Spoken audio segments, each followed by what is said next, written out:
bandhigtay shixnada khamriga oo ay maxkamaddu eedeysanayaal khamrigaasi lagu qabtay ay xukun ku riday gudoomiyaha maxkamadda gobolka Gabiley Maxamed Jimcaale Maax oo gooreenba halkaasi hadallo kooban ka jeediyay ayaa ka warbixiyay guud ahaanba xukunadan ay ku rideen dadkan lagu qabtay shixnadan khamriga ah qaabka gidsan loo soo geliyay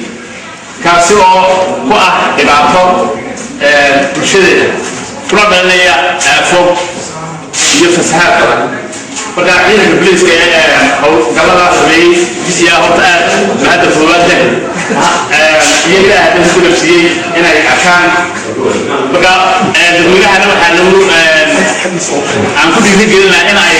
gacan ka siiyaan booliiska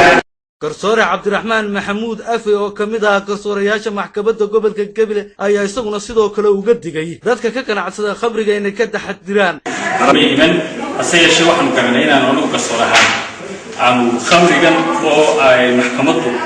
kiisaskeedu ka dhamaaday oo iminka muddo yaalay maxkamadda inaanu ka tirtirno aanu baabiino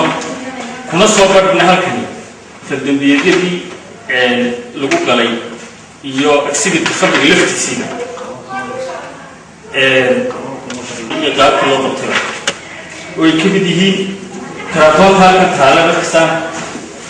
garamaan laga dhigtay booshash xeryaha guud ee gobolka Gabiley Aadan Salaad Seedo isna hadal kooban halkaasi ka jeediyay oo weheliyo madaxa baadhista saldhigga booliska ee gobolka Gabiley Cabdicasiis Sheekh Ismaaciil ayaa iyaguna sidoo kale sheegay guud ahaanba ay ka xiriir ahaan ku dadaalayaan sidii ciidamada boolisku ay gacan ugu dhigi lahaayeen dadkaasi iyagoo tilmaamay in tallaabo sharci waafaqsan laga qaadi doono isku duwaha wasaaradda diinta iyo qaabta gobolka Gabiley Sheekh Cabdiraxmaan ayaa isaguna sidoo kale sheegay in guud ahaanba diinta islaamku ay xaarantimaysay khamriga isla markaasina dadka muslimka ku baaqay inay ka taxadiraan dhibaatada uu leeyahay khamrigu aakhiriya dunba maaha markii ugu horeysay maxkamadda gobolka Gabiley ay soo bandhigto shixnada khamriga oo lagu qabtay guud ahaan